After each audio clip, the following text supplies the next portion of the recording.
I have been having a miserable time lately finding fantasy romance books that are special and unique and something different.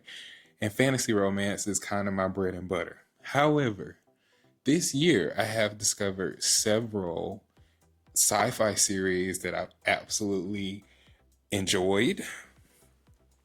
Three in particular: Dune, absolutely love that. The Red Rising series, and this one, I'm still giving it an opportunity to grow on me, and that is the Sun Eater series. So, since I'm not having a good time with fantasy romance, and I don't want to go into a reading slump, and I have enjoyed these series, why not just read sci fi? I think I'm going to start off with Demon in White, book three in the Sun Eater series. Book one and book two, they were okay. But book three is the book where people seem to go crazy about the series. If I don't like Demon in White, I will not continue on in the Sun Eater series. And for those of you that are in a debate about whether Sun Eater is better than Red Rising is better than Sun Eater.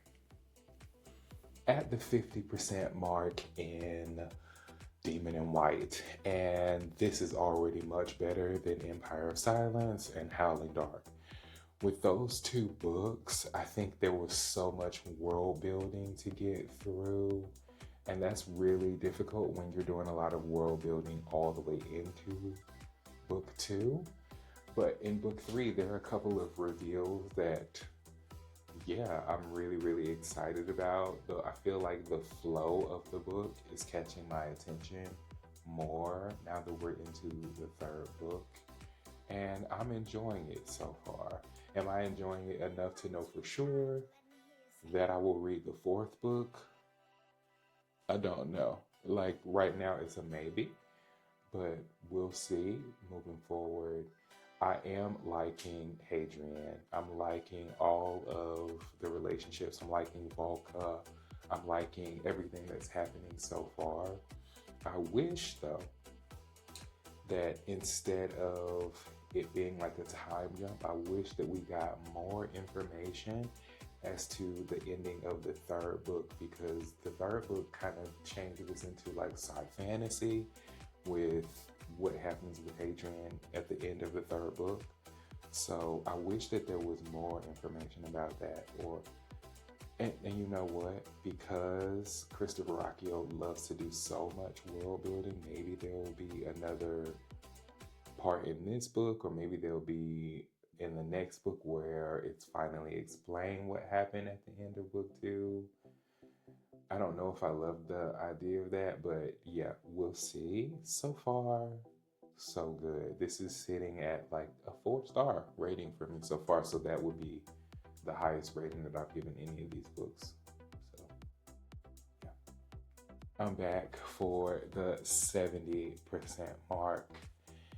I am really, really enjoying this. I think I am going to pick up book four.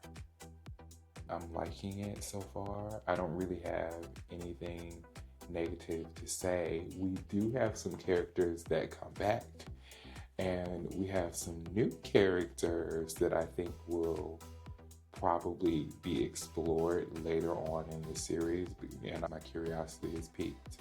I do like the Emperor. Yeah, I like the Emperor. The story of the Emperor and everything that's going on, I'm not really sure. It's a little bit nebulous, I think. But I like the Emperor, and I like where Hadrian is. You know, Hadrian was down bad a lot in book one and book two, and I'm liking like Hadrian being of status and like going through the motions.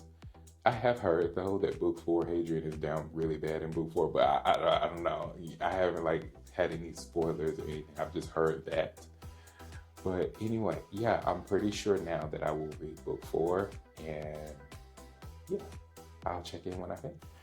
So I finally finished my read of Demon in White, and I'm very happy with this. I can't wait to jump into book four.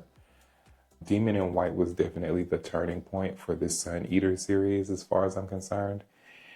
Now that a lot of the world building is over, we can really get into the meat and potatoes of the story. And there are a couple of things that Hadrian reveals, kind of, like more details about his exile, for example. There are more details about that I'm interested in exploring. So, yeah, again, I'm going to say this every single time I read one of these books. Is this better than Red Rising? And the answer is still no. But the funny thing is, in this particular vlog, I am going to pick up the first book in the second part of the Red Rising saga, so Iron Gold. And I can't wait to get into that one. From what I understand, there's a time jump. But anyway, because I'm going to get to Iron Gold later, do I recommend Demon in White? Still a maybe for me. I'm still not sure that I recommend the Sun Eater series, only because I'm just now starting to enjoy it and it's book 3. So does that mean I recommend the series? Maybe. If book 4 is like something that blows me away, then yes, I can say with the surety that yeah, I recommend this. But as of right now, maybe, but it's not no. It's not. So yeah. But what am I going to read next though? It's not Iron Gold. I am actually going to jump back into Dune because Dune Messiah is pretty short. So yeah, I'll check in once I start reading Dune Messiah. Okay, so I'm at the first 10% of Dune Messiah, and y'all, this is a very different Paul Atreides because there's a time jump. We're 12 years into the future, and the ending Paul, if you liked how authoritative or arrogant maybe the Paul was at the end of Dune, the first book, then I really think you're going to enjoy this new Paul, because when I tell you Paul is putting people in their place and I am here for it. So yeah, I'm really enjoying this, but it's short though. And the beginning of this actually starts with the Bene Gesserit, and I don't care about the Bene Gesserit. I know that eventually I'm going to have to care about them, but I don't care about them at this point. And I wanted this book to start off with Paul. But again, this is the first 10%. So right now I'm just along for the ride and just enjoying myself. But yeah, Paul, yes. Paul has, yes. Yes, Paul. Yes, Paul. I'm a little bit over the 50% mark for Dune Messiah, and I'm not sure how I'm feeling about this. Paul is very pompous and in a way that the author hasn't revealed yet to make sense, so it's just kind of annoying. Also, we have 4 storylines happening at the same time, and all 4 of these storylines could have been their own books, which I think would have been a better choice instead of trying to stuff these major plot points into a smaller novel. For example, the Bene Gesserit could be its own book. That could be its own book, like the plot. That could be its own book. The stuff happening with Paul's wife and the courtesan in reference to the Bene Gesserit, that could be its own book. The stuff with Paul's sister could be its own book also. And then what Paul is doing on his own could be its own book, like the war and the stuff with the emperor. Also, there are a lot of plot holes in this. Like, is Paul the emperor? If he is the emperor, why do people keep addressing him as Lord, as in Lord Atreides, as in his father's old title? And if he is the emperor, what happened to the old emperor? Is he dead? What happened to him? Yes, he's married to what happened. Also, Paul's mom. What happened to Paul's mom? Like, there's so many things that are missing from the end of Dune 1, and we jump into this book, and there's a time jump, but we need an explanation as to what happened to all of these people. Like, where are they? Are they still there? Are they dead? What's happening? And because these major plot points have not been covered, but we've jumped into a bunch of stuff that really is seeming rushed at the same time, I'm really confused about this read. Interesting, because I really, really enjoyed book one, but book two, this is not great, you guys, I have to say. So, yeah.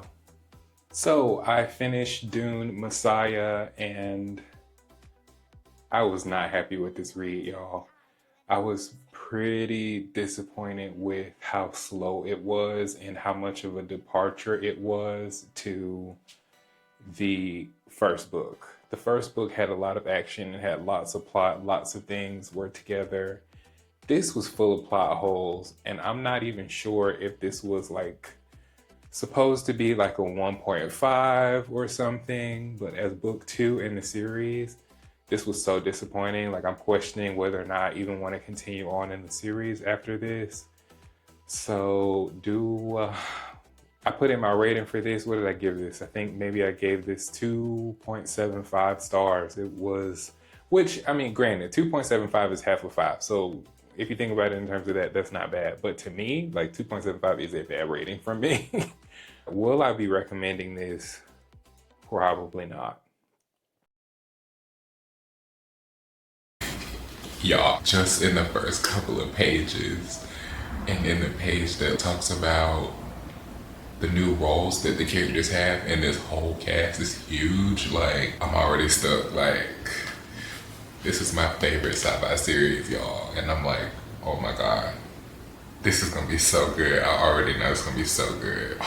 Okay, this is me checking in again for Iron Gold. I am only on chapter 6, and this is just whoa. This is everything that I loved about Red Rising, but like on overload. Everything is like, the scale of everything is so much higher. And yeah, this is, oh, I'm speechless. Like, the Reds attacking other Reds. And, spoiler alert, sorry. There will be no more spoilers, but like, I have no words. I'm just so shook by this. And I'm just like, oh my God, it is so good. I love the original Red Rising trilogy, but this book 4, like, I am like, what is about to happen moving forward? Like, this is like, whoa. The 2.0 version of this Red Rising is everything, and I'm more than enjoying this. I quite literally don't even have the words to express how good this book was. If I stopped at every moment to film me being shocked while reading this, I would still be reading this next week. This was so well done. If you read Red Rising, then you know that in the books, the stakes get bigger and bigger every single book. And I'm speechless right now. Yeah, I'm speechless. Iron Gold is so good. And you know what's funny? Because there's been a lot of discourse about which series is better. Is Red Rising better? Is the Sun Eater series better? And in a general sense, I would rather the two not be compared at all. But the irony is, Red Rising, especially the beginning of the second part to the original trilogy, is exactly what I wanted Sun Eater to be. I wanted it to be like Red Rising, but on a higher scale, right? This is that. This is a high scale of.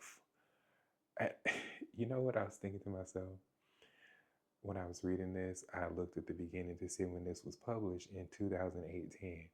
And I thought to myself, in 2018, that was some great reading that people had, because you had, I believe, Robin Hobb released a book in 2018 in the Farseer, the second part to the Farseer trilogy. Not Farseer, it's called Realm of the Elderlings. I believe she released a book that year. I believe Sarah J. Maas released one of the ACOTAR books that year. Just trying to think about like these publications that literally shook the world. And also this coming out, like, this is crazy. Like, I cannot believe. I'm utterly speechless. It goes without saying that I'm going to continue on in the series. This was an 8-star read for me. Like, I've never given any book 8 stars, but this is an 8-star read for me. Like, 20 stars, 5 billion stars. Like, oh my goodness. Like, I already love this series. This is already my favorite sci-fi series of all time. But in this writing, oh my goodness. Yeah, like, I have to try to get myself together after this read, because this is really truly something crazy. But do I recommend this series? Of course I do. If you have not gotten your eyes on Red Rising, you have to. It is a must read. And if you are one of these crazy people that thinks that Sun Eater is better than Red Rising, how? Like, how? I can't even imagine. Like, I understand where the story's gonna go with Dark Age. Yeah, Dark Age. I understand where the story's gonna go with Dark Age, but I can't wait to get to Lightbringer, because people have read Lightbringer and people are like feral about like getting to Red God, and I'm like, oh, I'm so completely blown away by this. Red Rising is better than Sun Eater. I mean, period, point blank.